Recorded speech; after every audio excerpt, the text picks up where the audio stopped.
Here's the top stories for September 16th. House panel concludes the Office of the Vice President budget hearing in 1 hour. President Marcos open to moves giving the Independent Commission for Infrastructure more powers. Vice President Sara says Marcos is doing nothing less versus corruption.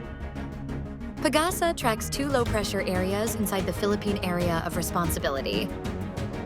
Israel's defense minister says Gaza is burning after heavy strikes overnight. The budget hearing of the Office of the Vice President before the House Committee on Appropriations on Tuesday, September 16th, was brimming with cordiality and devoid of fireworks. Vice President Sara Duterte spent just 1 hour speaking to the panel before the budget hearing on the OVP's proposed 902.895 million peso outlay for 2026 was terminated or concluded.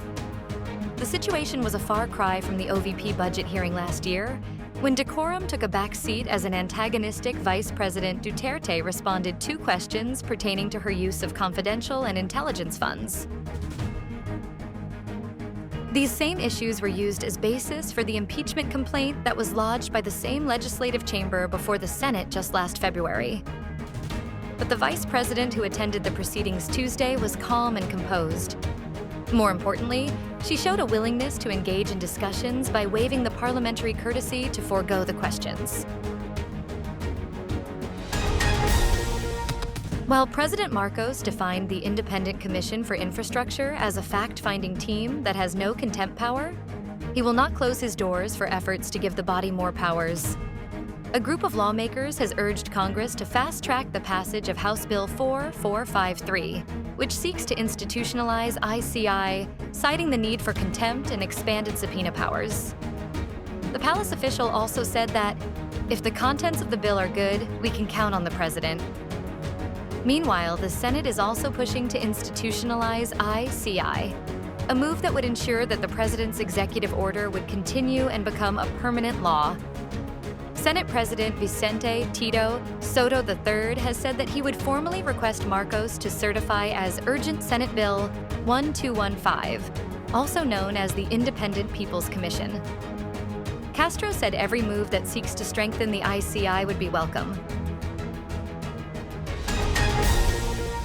Insisting that creating an independent commission to investigate the massive corruption in the government's infrastructure projects is less than nothing. Vice President Sara Duterte said on Tuesday, September 16th, that President Marcos should just ask Speaker Martin Romualdez to step down. In an interview after attending the office of the Vice President's budget deliberations in the House of Representatives, the official stressed that the President, a former ally, should simply act and not waste time on such commission. Duterte pointed out that, as president, Marcos has first-hand knowledge on how the taxpayers' money is being stolen. The vice president instead said that Marcos should already be removing Romualdez, his cousin, from the speakership position in the lower house, and order his allies to fix the budget.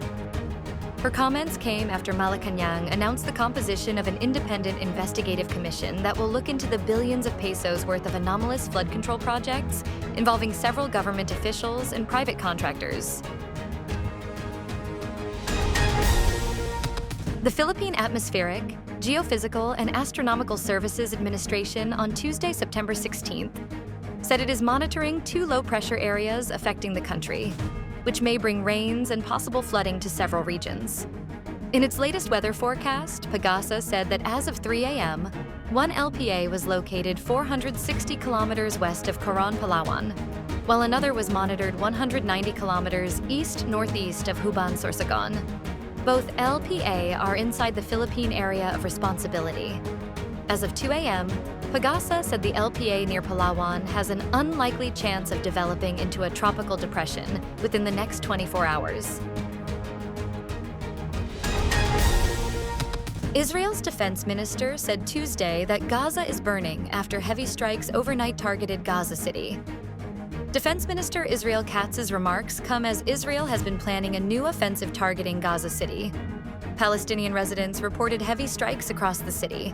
One overnight strike hit a house in the western side of Gaza City, killing at least 5 Palestinians, including 2 children, according to the Shifa hospital, which received the bodies. Another strike hit at least 3 houses in the southwestern side of the city. residents said. Medics were searching the rubble for survivors. Stay updated with the latest news. Visit our website at www.mb.com.ph or follow us on social media. Thanks for tuning in to the Manila Bulletin Daily Rundown.